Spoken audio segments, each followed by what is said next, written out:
مربي أيا غافرا رجوتك আমাদেরও খেয়াল রাখতে হবে, আমরা কেবল সবসময় তাওহীদ এবং জিহাদ নিয়ে বেশিরভাগ আলোচনা করি, ঠিক আছে।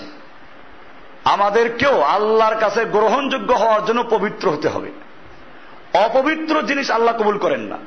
এই জন্য সূরা তাওবার 111 নম্বর আয়াতে তাফসীরে আমি বলেছিলাম যে আল্লাহ তাআলা ওখানে বলেছেন যে আল্লাহ মুমিনদের জান এবং মাল ক্রয় করেছেন জান্নাতের বিনিময়ে। এটা ঠিক, কিন্তু এখন আল্লাহ তাআলা কোন মুমিনদের জান মাল ক্রয় করেছেন? আল্লাহ তাআলা শিরক যুক্ত, বেদাত যুক্ত কোন মুমিনদের জান মাল গ্রহণ করবেন না। এই জন্য আবার এই সূরা তাওবার 111 নম্বরের পরই 12 নম্বর আয়াতে কোয়ালিটি বয়ান করেছেন, আত-তাইবুন।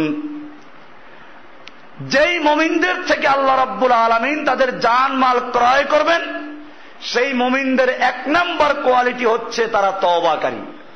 অন্যায় করে ফেলবে, অন্যায় করে আবার সঙ্গে সঙ্গে তারা তওবা করবে। এজন্য আল্লাহ সুবহানাহু ওয়া তাআলা পবিত্র জান্নাতে নেওয়ার জন্য যে কয়টা উপায়ে মানুষদেরকে পবিত্র করবেন, তার মধ্যে প্রথম নাম্বার কাজ হচ্ছে কোনটা? তওবা। কোরআনুল কারীমে আল্লাহ তাআলা সূরা ফুরকান 25 নম্বর সূরার 70 নম্বর আয়াতে বলছেন, ইল্লা মান তাবা ওয়া আমানা ওয়া আমিলা সালিহান আমালান সালিহান। তবে যারা তওবা করে সত্য, ওয়া আমানা এবং ঈমান আনে, ওয়া আমিলা সালিহান এবং সৎ কাজ করে, নেক আমল করে, আমল করতে হবে। ফাউলাইকা ইউবাদদিলুল্লাহু সাইয়্যাতিহিম হাসানাত। কি সুন্দর আল্লাহ বলছেন, ফাউলাইকা, পরিণামে আল্লাহ তাআলা তাদের পাপগুলোকে পুণ্য দ্বারা পরিবর্তন করে দিবেন। খালি ক্ষমা করবেন না, পাপগুলোকে নেক দ্বারা বদলাই। ইউবাদদিল, বদল পর্যন্ত বাংলা একেবারে কোরআনের আয়াত। ইউবাদদিলুল্লাহু, আল্লাহ তাআলা তাবদীল করে দিবেন, পরিবর্তন করে দিবেন। সাইয়্যাতিহিম হাসানাত, তাদের গুনাহগুলোকে নেক আমলের দ্বারা নেকে পরিবর্তন করে দিবেন। ওয়া কানাল্লাহু গফুরার রহিমা, আল্লাহ তাআলা বলছেন যে আল্লাহ তাআলা ক্ষমাশীল এবং দয়ালু। রাসূল আকরাম সাল্লাল্লাহু আলাইহি ওয়াসাল্লাম হাদিসে খুব সুন্দর করে বলেছেন, বুখারী মুসলিম শরীফের 7131 নম্বর হাদিস, হারিস ইবনে সুয়াইদ রাদিয়াল্লাহু তাআলা আনহু থেকে বর্ণিত।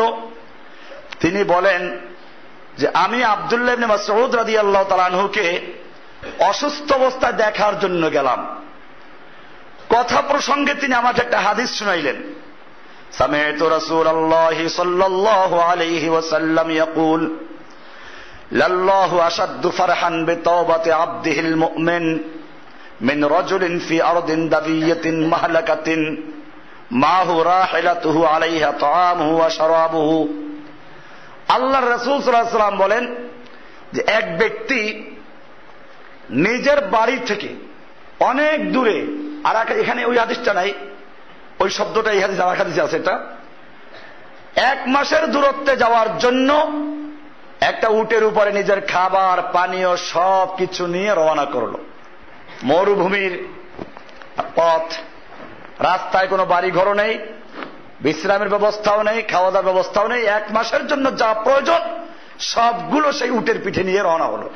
15 দিনের রাস্তা যাওয়ার পরে সে দুপুরের সময় একটা গাছের নিচে একটু বিশ্রাম নেওয়ার জন্য শুয়ে পড়লো। ঘুমের থেকে উঠে দেখে তার উট হারিয়ে গেছে। খাবার পানীয় সব ছিল উটের পিঠে, হারিয়ে গেল। এখন কি হবে? পিছনে ব্যাক করার সুযোগ নেই, অর্ধেক পথ চলে এসেছে। সামনে যে পায়ে হেঁটে চলে যাবে, এখনো অর্ধেক পথ রয়ে গেছে। উট তালাশ করবে সেই সুযোগও নাই। প্রচন্ড রৌদ্র, একটু বের হলেই পানির তৃষ্ণায় গলা শুকিয়ে যাবে। এমনি মরতে যতক্ষণ দেরি লাগবে, তালাশ করতে গেলে তাড়াতাড়ি মৃত্যু হয়ে যাবে।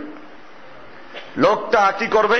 আল্লাহ রাসূল সাল্লাল্লাহু আলাইহি ওয়াসাল্লাম বলছেন যে ফাতালাবাহা হাত্তা আদরাকাল আতাশ, এটা তালাশ করতে গেলে সে পিপাসায় মরে যাবে।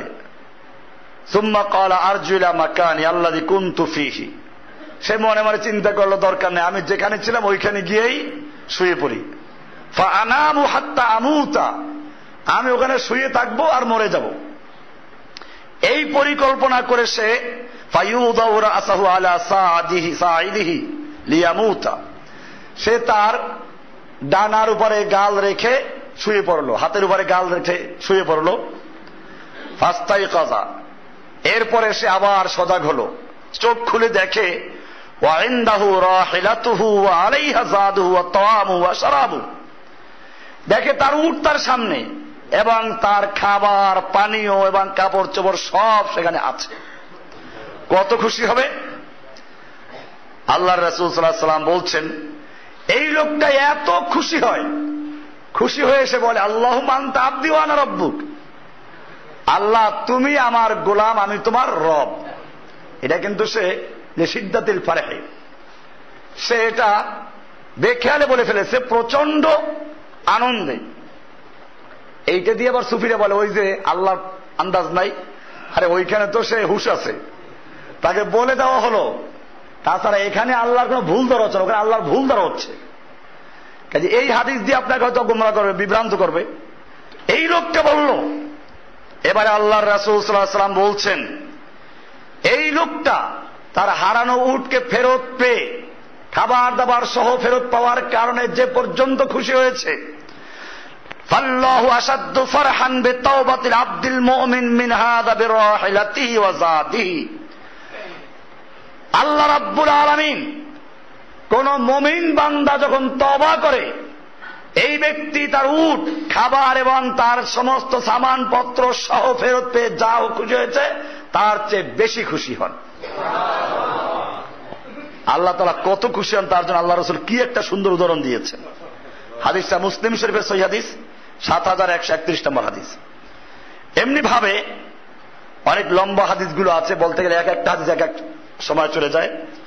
আবু হুরায়রা থেকে একটা হাদিস আসছে, আল্লাহ রাসূল সাল্লাল্লাহু আলাইহি ওয়াসাল্লাম বলছেন, না আবদান আসাবা জামবান অরুব্বামা ক্বালা আযনাবা জামবান। বুখারী শরীফের এটা 7507 নম্বর হাদিস। একটা লোক গুনাহ করেছে, সে বলল রব্বি আসাবতু ফাগফিরলি, আল্লাহ আমি গুনাহ করেছি। ফাকালা রব্বি আযনাবতু, আল্লাহ আমি তো গুনাহ করে ফেলেছি। আফি রিওয়ায়াতিন আসাবতু, আমি অন্যায় করে ফেলেছি। ফাগফিরলি, আল্লাহ তুমি আমাকে ক্ষমা করে দাও। এটা যখন সে বলে, রাসূল সাল্লাল্লাহু আলাইহি ওয়াসাল্লাম বলছেন, ফাকালা রাব্বুহু, আল্লাহ তাআলা বলেন, তার রব বলেন, আলিমা আবদি, আমার বান্দা কি জানে তাহলে আন্না লাহু রাব্বান ইয়াগফিরুয যামবা, তার একজন রব আছেন যিনি গুনাহ করলে পাকড়াও করেন, ওয়া ইয়াখুযু বিহি, এবং গুনার জন্য তিনি তাকে পাকড়াও করবেন, আবার ক্ষমা চাইলে ক্ষমা করেন। এরকম যে তার একজন রব আছে, সে কি এটা জানে? গফারতু লি আবদি, আমি আমার ওই বান্দাকে ক্ষমা করে দিলাম। সুম্মা মাকাসা মা শা আল্লাহ, লোকটা ক্ষমা পেয়ে গেল। এরপরে কয়েকদিন যে পর্যন্ত আল্লাহর মঞ্জুর ছিল সে আর কোনো গুনাহ করে নাই। সুম্মা আসাবা যামবান, আবার সে গুনাহ করেছে। ফাকাল রাব্বি আযনাবতু, সে আবার আল্লাহর কাছে ক্ষমা চাইল, আল্লাহ আমি তো আবারও গুনাহ করে ফেলেছি। আযনাবতু ওয়া আসাবতু আখার, আমি তো আরেকটা অন্যায় করে ফেলেছি। ফাগফিরহু, আল্লাহ তুমি আমাকে ক্ষমা করে দাও।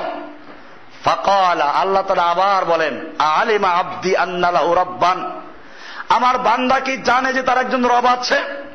ইয়াগফিরুয যামবা ওয়া ইয়াখুযু বিহি, সে রব গুনাহকে পাকড়াও করে, আবার গুনাহ ক্ষমা করে দেয় মাপ চাইলে। গাফারতু লি আবদি, আমি বান্দাকে ক্ষমা করে দিলাম।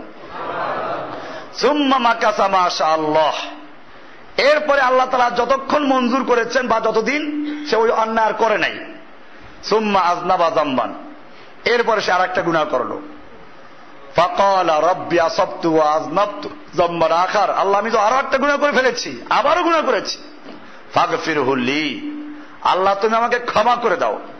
ফাকালা আলিমা আবদি, আল্লাহ তাআলা বলে আমার বান্দা কি জানে আন্না লাহু রাব্বান ইয়াগফিরুয যামবা, যে তার একজন রব আছেন, যে রব তার গুনাহগুলো ক্ষমা করে দেন।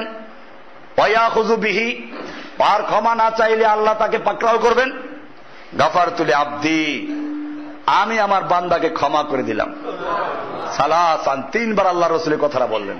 পরিষ্কার হয়ে গেল যে বান্দা যখন আল্লাহর কাছে তওবা করে, ক্ষমা চায়, আল্লাহ তাআলা কি খুশি হন।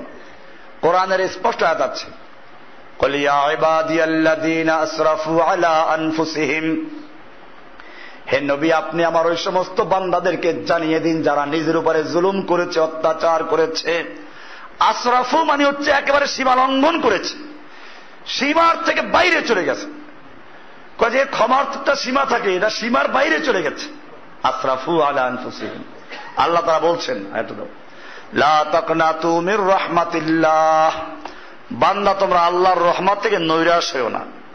লা তাকনাতু, নৈরাশ হয়ে যেও না। ইন্নাল্লাহা ইয়াগফিরুয যুনুবা জামিআ, নিশ্চয় আল্লাহ তাআলা সমস্ত গুনাহ ক্ষমা করবেন। আর যুনুবা বহু বচন, সমস্ত গুনাহ। এরপরে আবার বলছেন জামিআন, সবগুলো একসাথে, আলাদা আলাদা হবেও না। জামিআন মানে সমষ্টিগত ভাবে, জামিআন সবগুলো গুনাহকে আল্লাহ তাআলা একবারে ক্ষমা করে দিবেন। ইন্নাহু হুয়াল গফুরুর রহিম, নিশ্চয়ই আল্লাহ গফুর মানে ক্ষমাশীল, আর রহিম দয়াশীল। ক্ষমাও করবেন, দয়াও করবেন, খালি ক্ষমা করে ছেড়ে দিবেন না। এটা সূরা জুমারের 53 নম্বর আয়াত। এইভাবে আল্লাহ রাব্বুল আলামিন আমাদেরকে তওবার মাধ্যমে পাক করবেন। একটা আমি আলোচনা করছিলাম, জান্নাতে যাওয়ার আগে আল্লাহ তাআলা মুমিনদেরকে পাক করে নেবেন, এটা আল্লাহর ওয়াদা। পাক কিভাবে করবেন, পবিত্র কিভাবে করবেন? 1 নাম্বার বিষয় হচ্ছে তওবা ইস্তেগফারের মাধ্যমে। 2 নাম্বার হচ্ছে দুনিয়াতে এই মুমিনদেরকে জুলুম, নির্যাতন, অত্যাচারের সম্মুখীন করবেন, এরপরে সবর করার তৌফিক দিবেন। সবর করে তারা আল্লাহর প্রিয় হবে, পবিত্র হয়ে যাবে।